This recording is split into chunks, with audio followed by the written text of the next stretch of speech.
Are you looking for a podcast where you can hear from real people regarding their real dental drama? If so, then you've come to the right place. Join hosts Bethany Petty and Dr. Rena Kuba as we dive into the solutions we've created and the mistakes we've made while managing dental drama. Let's get started. Dad, I have you back. Welcome. I'm glad to be back. Thank you for having me. Thanks. I love your office. Yeah, I know. It's a beautiful Chrysler Pacifica. Yeah. I like it. this temporary studio that we're sitting in, but the acoustics are really good. Creative. So. It's very creative. So I wanted to ask you some questions today because I get these questions quite a bit when it comes to first of all, I've got this great cousin, I've got my sister, I've got my wife, I've got my husband that has all these skills, and I want to be able to pull them into the practice and utilize their skills. But there's some trepidation with that. You know, is this the right move? Are my other teammates gonna accept this person? What kind of drama, can we expect from that? So anytime I get these questions, I think of us because people always ask me, how long have you been in the dental field? And I'm like, for as long as I can remember, we were somehow involved in the I think practice. you started out like just cleaning ops, I mean, you're probably teenagers, right? Yeah. We do. I tell people all the time, like, hey, I know how to strip some floors. Yeah, yeah, that's right. Yeah, that was some office, wasn't it? Exactly. Oh my gosh. So you, I feel like, have over the years successfully incorporated not only family members, and there's been some highs and lows with that, obviously. Convicts. In the same should do a better background check. But then also even good friends that you've had on board, which I know can sometimes be sticky as well. So tell me your initial thoughts on. I know it's all subjective, Sure. But what is your general opinion on incorporating? Because I don't know their family members. Exactly. But for us, it's all been a good experience. My very first employee and very first family member was your mom. Yeah. Because if you remember, I was with my uncle for 3 years. He fired me, and we had to start out. Talk about family. Yeah, there you go. Yeah, there you go. So we had to find a place to work, and so there happened to be in the town that we lived in then a doctor who taught Crown Bridge at Kansas City 4 days a week. So his little office was vacant, and we worked up a deal that I could use his office. So it was just your mom and me, and she was the front desk person. She was the assistant, and that worked out real well. I mean, we had to. We had no options. There was no we couldn't afford to pay anyone. So we worked together, and I can remember the day she quit as my assistant. Back then, remember, kids, this was back in 1977, where patients came to the office in covered wagons, and no anesthetic, just shot of whiskey for the dentist and the patient. Oh, the good old days. Yeah. And so back then, we did not have high-speed evacuation like we have now. So there was like a little toilet right next. That you would spit in. That you would spit in. Yeah, it was just I gross. remember Just spinning water. And your mom was sitting there assisting me, and I had extracted some teeth on this lady. So she's trying to talk to your mom and spit, and so there's saliva and water and blood all coming out of her mouth, and she's talking to mom. And your mom looks at me and gives me that sign right across the neck. Across the neck. I'm like, I'm done. So it worked out really, really great. And through the years, she had a role. I can't remember at what time we replaced her at front desk, and she got to come back home. But then throughout, she was always doing like accounting and bill paying and stuff. So she was intimately involved, and it worked out great. We were able to tolerate that, and really, I think there were some positives because then she knew what was going on at the office, so she felt involved and engaged. So, and then then you guys came next, and so you were teenagers, and you did a great job, and that progressed. And then you were office manager, and your younger sister was assistant. And for me, it was like a dream come true to have your family there. And again, I don't know your members' families, but for us, it worked. I think it worked out real well. It worked out great for me because I know that you guys loved me more than anything, and you were going to do anything to make that practice successful. And I think we've mentioned in another podcast when you were manager that you would go to people's houses and collect money. So you're like a bounty hunter / office manager. Because of that loyalty. I mean, like, it's just... that love and that loyalty. So that's a father-daughter relationship. And that was really, really, really, really great. For me, I think maybe it not as great for you guys because I had higher expectations of you guys than I did of the staff. Anyone else. And I feel like that's the fear, is that oftentimes it's going to be opposite. That we're going to let a bunch of stuff slide with the family members and then hold the staff to a higher standard. But I think it's why it worked with us, because it was actually the opposite, which meant then that the staff wasn't bitter towards us or, look at all that special treatment. It was actually probably the opposite. It's probably I'm glad about family. Lord. Yeah, probably so. Yeah. But that probably is a big fear of bringing, for the staff, that's non-member staff, that there might be some, and you've probably seen it. Yep, it's out there. Yeah. So I think that would be the challenge, just to make sure that there's not a discrepancy there. And I think that's a good key takeaway. Like, and maybe even that's the first question we start to ask is, would I be able to hold my sister up to a certain standard, or my husband that's going to come in and do some things? Am I going to have some, am I going to be able to have high expectations? Or if they're failing on those expectations, can I have that without it altering our relationship? Yeah.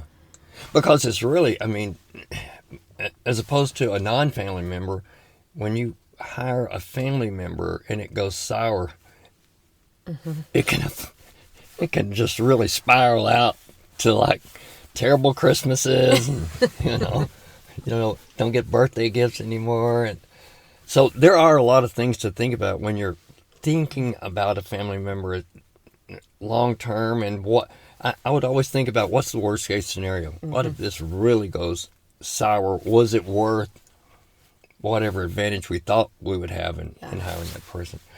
And so that, I mean, depends on the family dynamics, but when you're thinking of that, that might be a discussion that you have with more than just the person you're thinking of employing.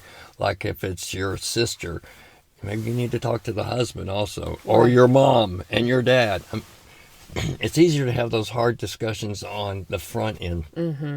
It's like when we're talking with a patient and we're just not sure whether a tooth is going to need a root canal or not. We always say, here's the bad news. You may need a root canal, but I'd rather have this discussion on the front end than get in there and say, hey, you know what? Here we are. Here we are.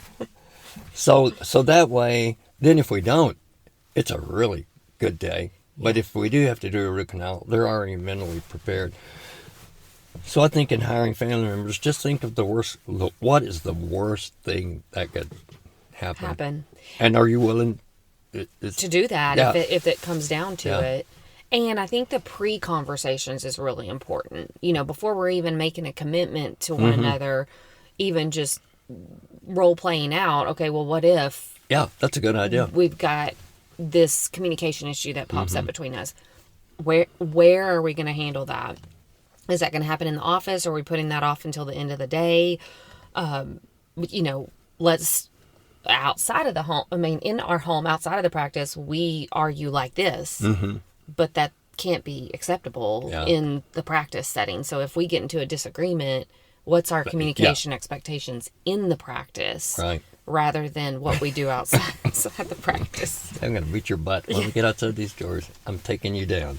Because I would say that's what happens. I see that a lot, is that it's really hard to separate I have a personal relationship with this person, that has to be different Yeah. than Oh, yeah. in this professional setting. So one of the things that we did, and my clients always give me a hard time about this, but I just naturally call all my clients doctor and whatever, whether they prefer their first name or their last name, but Dr. So-and-so. And so oftentimes I'll get a client that says, that just says, oh, call me, Sarah. Yeah. And I can't. Yeah. I'm like, I will try really hard, but it is not in my nature, because one of the things that we did in working for you is it was never Dad. Yeah. It was always in the office, Dr. Jones, Yeah. Dr. Jones, to the point that my husband still calls you that. And, I know it. and you're always like, come on, man. Randy. Stop. Randy. Yeah. Randy.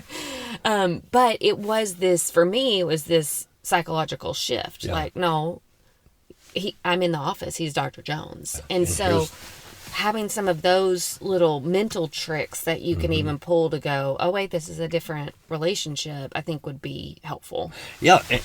And the thoughts, because as the employer, as a dentist, you have expectations of this person that you're going to employ. But the person that you're going to employ also has expectations, and you just need to make sure those are kind of in sync. Yeah, you're going to pay me a lot of money, and I'm not going to do anything because I'm your sister.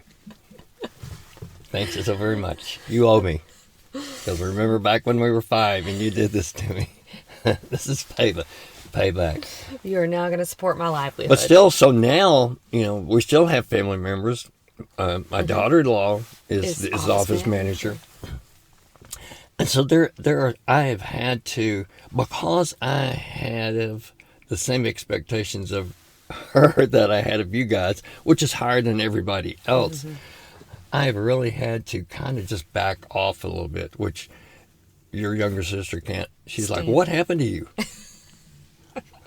What happened to the butthole we worked for? You're just... so soft. Really, compared to what I was, I really am, which is probably better. But I have had to learn to back off. Yeah. Because I've made her cry a lot. Yeah. And then that makes it tough on Sunday dinners and stuff like that.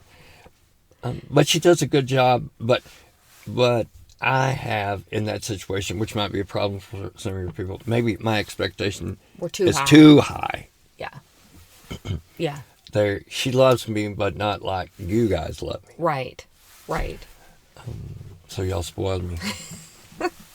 Well, and I think even that, looking at the person in general, I remember when y'all were deciding to bring her on, and we talk about my husband and I talk about her all the time. She's just a tough cookie. She is tough. Man, she is just.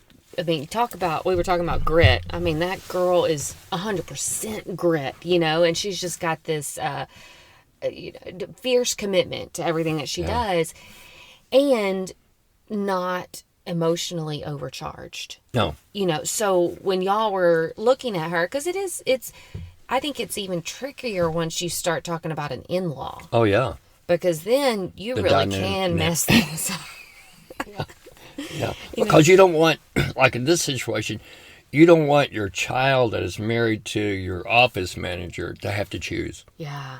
Between my dad or my wife. Right. That's a no-win. That's a real bad situation. Yeah. So even that's a super tricky situation. But I think, at least when you and I were talking about this, I mean, the woman we're talking about is like, she's amazing. So you'd be crazy not to bring her on board. And we know she's stable enough to be able to handle some of those rocky situations and just grit through it. And I definitely think that's what we've, seen with her. Yeah. And I would think, too, if you're thinking about hiring a family member, how has she functioned in other jobs? What's her track record? Yes. This is her 6th job this year. Might be a problem.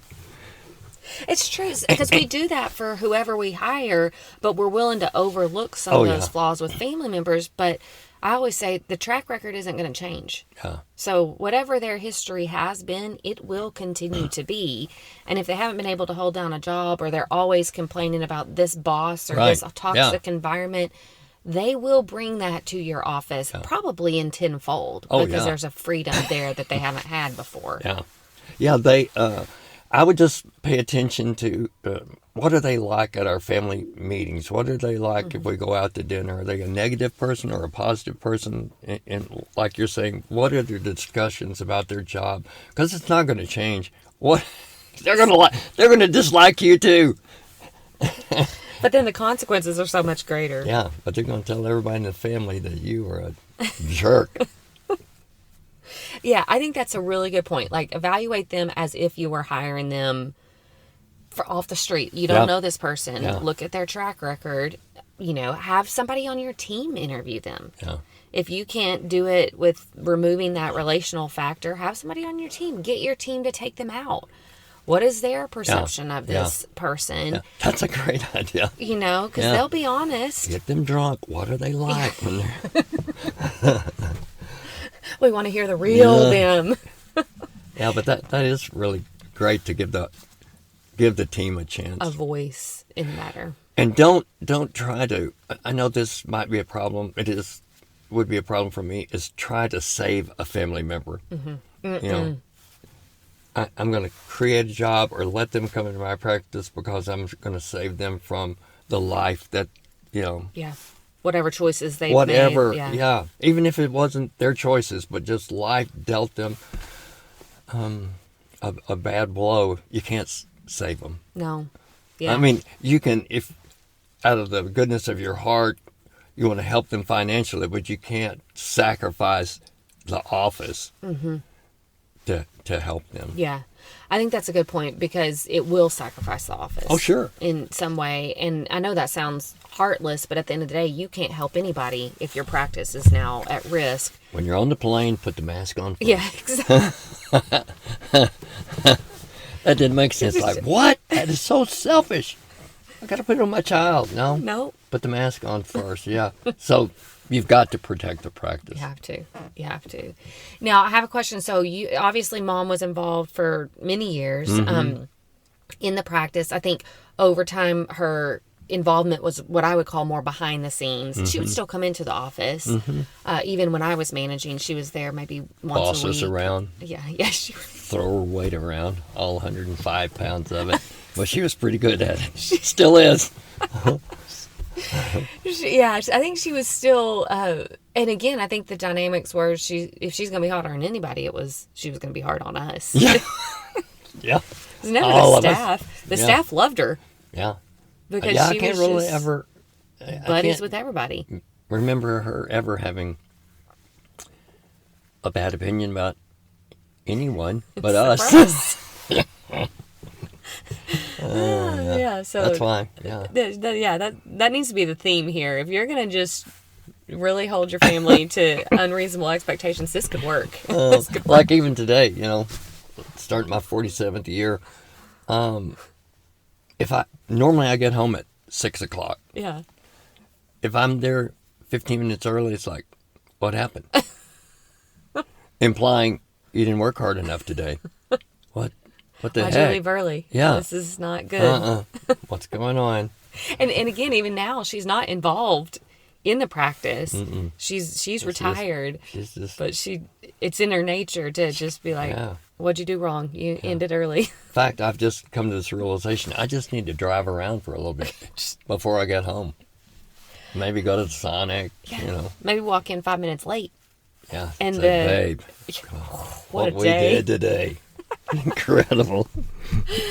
But anyway, we appreciate her opinion. Yes. Because she is because I tell people, I was in music for 2 years. We got married, and I realized I'm not a musician. And when I say music, I was going to be a worship leader. Yeah. Really, I just didn't have any talent. And but your mother motivated me and helped inspire me to go on and do more. So I can remember when I went from music to biology, I went from not studying to studying probably 30 hours a week. So she was really the great support there. And I tell people jokingly, if you want to change your life, get married. Yeah. Because you'll grow up. You'll grow up real fast. So, you know, all of us as a family are really here because of her support. So she's been a great supporter. Absolutely. And I mean, she is the one that had the financial eye on the practice. So it was a good pairing because you were all about the patient care, the patient experience, and she really was always behind the scenes evaluating, paying bills. We can't do this for nothing. Yeah. Yeah. You got to. You got to bill them. You got to charge for those. But I do think that's an area that I see a lot that is hard for a husband and wife involved in a practice equally, the same amount. You know, I've had plenty that are, the wife's the dentist and the husband is 100% the business. Yeah. And that's where I can see a little bit of it start to break down, particularly because there's such a strong duo that the team feels excluded from that. That they have all this communication that's very natural and easy, and you know, they can read each other's mind to a certain level, and the rest of the team doesn't have that relationship. And so I feel like that's probably the toughest situation to handle.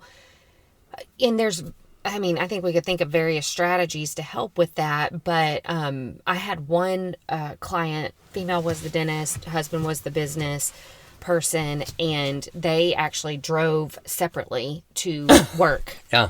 Because she said we had to it was our 15-minute drive to get out of husband-wife mode, arrive separately at work, like this is a whole new domain. Yeah. I mean, so there's all these little things that we can try. Yeah. I think it's really smart. Yeah. But also I've got one specialist that a lot of my clients refer to, and she's the dentist and the husband's the business person, and she's a specialist, so she receives all these referrals.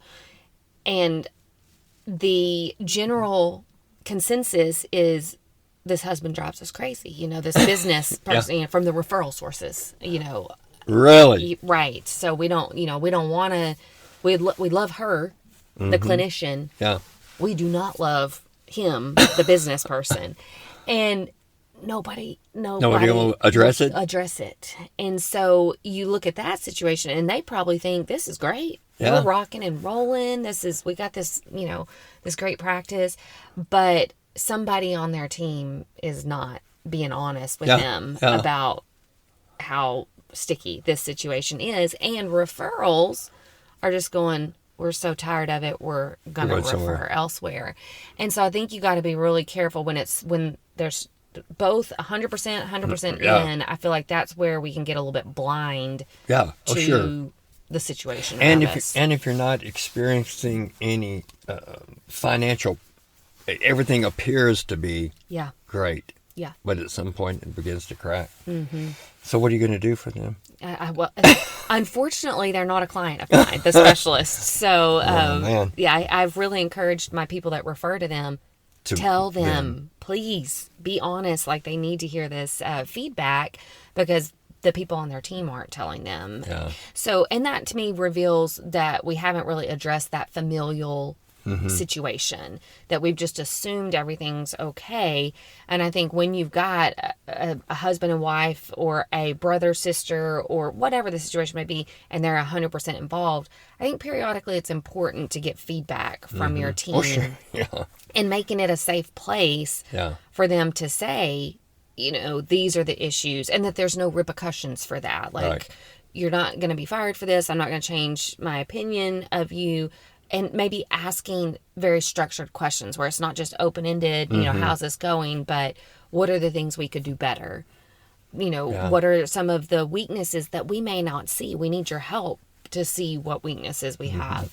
Have you had any patients that have, made any comments about our dynamic, or and I think as long as it's a safe enough place and we follow our word that we're not going to change our opinion of you, then we've got to have that. Otherwise, we're just an island and we're blind to the situation. Well, and that's just so difficult, isn't it? Because then you're talking about egos and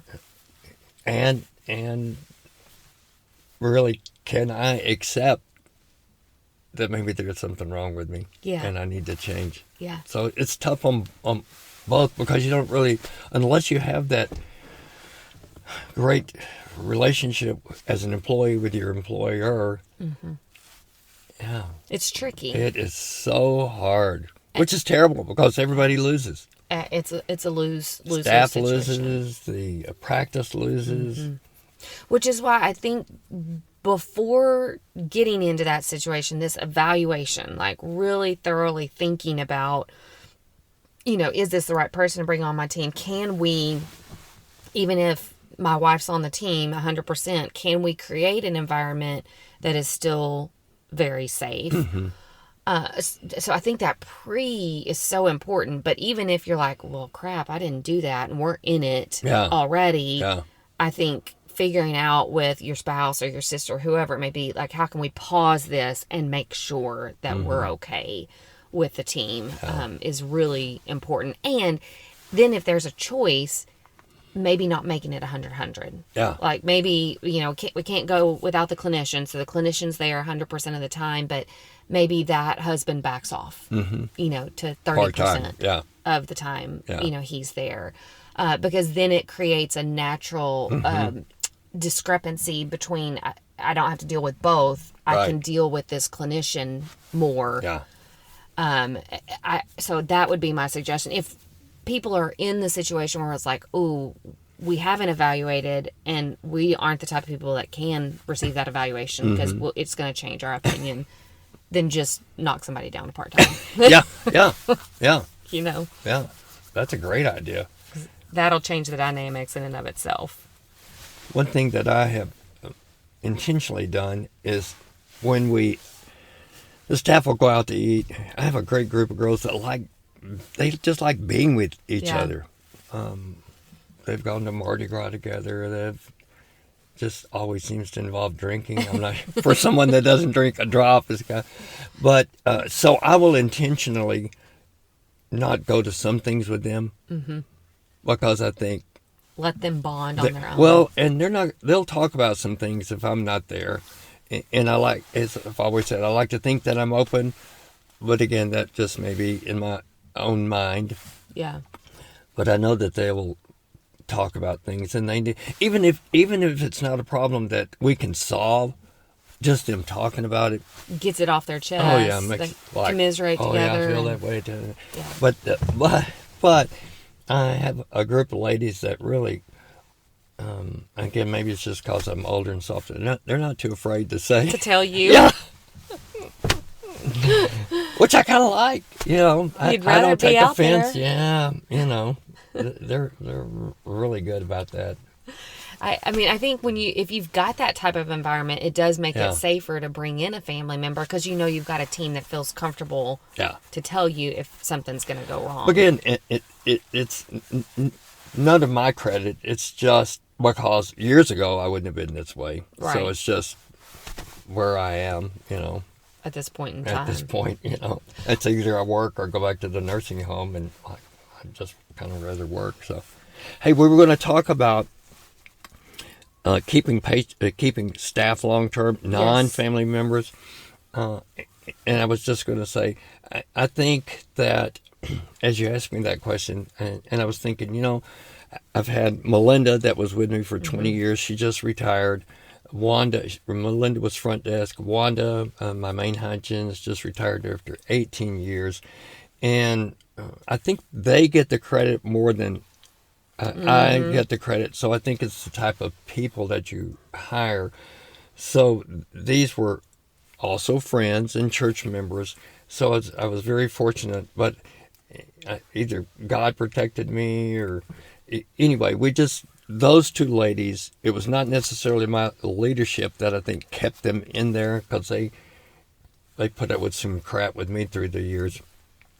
So I think they get the credit. So in those situations where you have some longtime employees, you'd like to think as the employer, It's me. it's me, because you would ask, do we do some things to celebrate and to honor them, and yeah, we do, like, but not really big. Yeah. We celebrate their birthdays, and we do celebrate their anniversaries, but it's not over the top, because when you've got 11 ladies and you start doing that a lot, then they start comparing. Well, you got did this. more for that one than you did for me, so that's sticky also. So I think we've just kind of by default done a few things on their birthdays. We'll have an office dinner and at the office. On their anniversaries, we'll do the same thing, but we don't go out to eat and celebrate their birthdays or anything big like that. But your question made me think about, after your mother left the practice years ago, and we brought in Linda. Yeah. She was our first non-family front desk manager, and I can remember she transformed that practice. She in like 6 months tripled our monthly production, and it was all her. Yeah. I mean, it wasn't. Yeah. It was all her. She just did it. She did things at the time which I thought was just so astronomical. She would actually call our hygiene patients and schedule an appointment rather than just waiting for them to call. But anyway, so it was just the best time in the world. I mean, she and her husband were our best friends. The practice is rolling, and I would occasionally give her bonuses and things like that, and would let her know how I appreciated it. And then just one day she just quit. Just quit. And so I lost my cash cow. Mm-hmm. Lost our best friends, because that was over. Because y'all were best friends before. Oh, we were best friends. Board, yeah.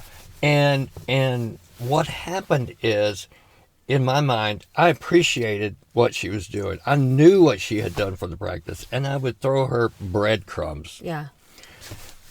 But in her mind, she knew that I didn't really appreciate and understand what she'd done, or it was just beyond words at that time. I could have doubled her salary, and still made money, and she knew that, So, so that's as far as maintaining employees, that's my big failure, and I think that still even runs through me today, of just assuming that you like your job, assuming you're content with your finances, because life's good for me. I assume it's good for you. So so I think I would just be aware that what I get from that story is,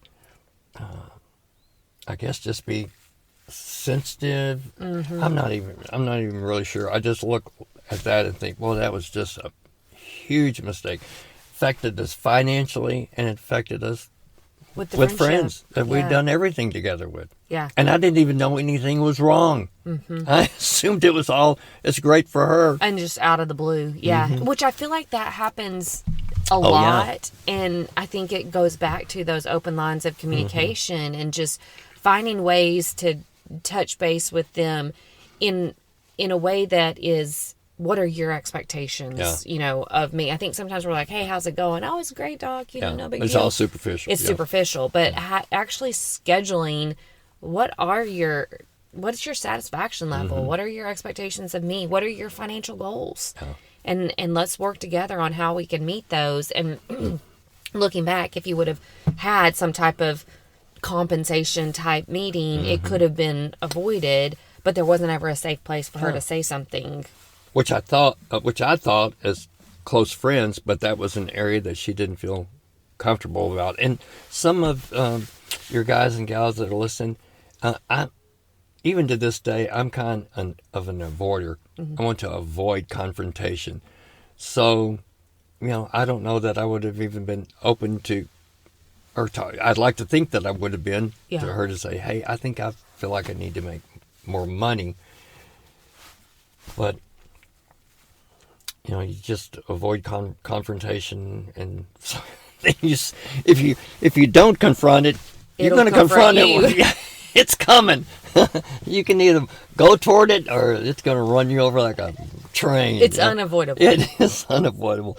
So just go ahead and suck it up and do it. Do it before Fire that dang relative that you hired. Why did you do that? Oh, it's true. Yeah. I think that's a good point because it's unavoidable. Whatever you're trying to avoid, it will eventually get you. Well, if you address it, you have some control. If you don't, you're just going to, you're just subject to whatever's going to happen. Yeah, I agree. And again, I mean, tying it back to the first part of our conversation too, it's like if we're going to have that structure for our employees of sitting with them and, our non-family friend employees, we got to have the same structure for our family friend people. We can't just assume, they're my sister-in-law. Yeah. I don't need to sit and have that. Yeah. They're fine. Nope, because one day they will walk out on you. One day they will and give you the finger right in the parking lot. It's interesting. I've got a client that just recently told me that the dentist wife sister had been the office manager for years, and it worked great. They just loved this lady, and then one day. And they still are like, I don't know what happened, but one day she was done. Yeah. And so I think it goes back to just, we got to have those conversations to make sure, just because they're our family member doesn't mean that they're 100% content and they're with us, until the end. And some of those you may not even be able to salvage it because they may have something going on in their heart and their mind, and you may try to address it. They may not feel strong enough, confident enough, courageous enough to even say, here is my real problem. Situation. Yeah. So that one is just going to play itself out, but we have to take the responsibility of, again, approaching it and trying to fix it before it's broken. Yeah. I think so too. And some things are just going to break, but it's our responsibility to try to be courageous ourselves and say, man, I really don't want to have this conversation. Sorry, B. It's somewhere. It's in one of your pockets. We're in my car, and who knows where that phone is. I'm sorry. It stopped pretty quickly, so it'll be nice background music. But yeah, I agree. I think key takeaways are we got to, first of all, before bringing on a family member or friend, we've got to really thoroughly think about, what's this person's track record? Would I hire them if they weren't my family member? Yeah. Let me interview my family members and see how they feel about this. Yeah. Let's have clear communication ahead of time on what our communication is going to be like. What are our expectations of one another? How are we going to create a safe space for employees to address if something's amiss with us? So I think those are all good pre-things. Yeah. And then if you're already in it, getting courageous enough to ask your staff how it's going, sticking with your word of not punishing them for that feedback, and making the necessary changes. If there is this imbalance or this sticky situation, who needs to back down and give the team some relief from 200% of y'all. And then I would say, really honoring your employees with these conversations to make sure that they are satisfied. Family members, non-family members, just honoring, respecting them and honoring them enough to be able to check on them and make sure they're okay, and doing little things to show your appreciation. Yeah. You can go down that extravagant route of just really going over the top to honor people, but I don't know. That's just too hard. Keep it just simple. Yeah, I think so too. And if you are not the person, if you are the dentist owner and you realize you're not the people you may ask the question, but you realize they're not going to give you the truth, you need to find somebody that they'll be honest with. And that's okay. I I agree. Well, thanks, Dad. I You're appreciate welcome. you being here today. Well, thanks again. Thanks for joining the conversation today. We hope that you are comforted in knowing that you are not alone, but we also hope that you're walking away with some really great tips and tricks to try in your practice. We value your feedback, so please take a few moments to rate and review the podcast. Finally, we want to make sure that we're covering the topics that matter to you. So track us down on Facebook, Instagram, and Twitter, and let us know what topics you want us to cover. As always, please know that we are rooting for you today as you manage your dental drama.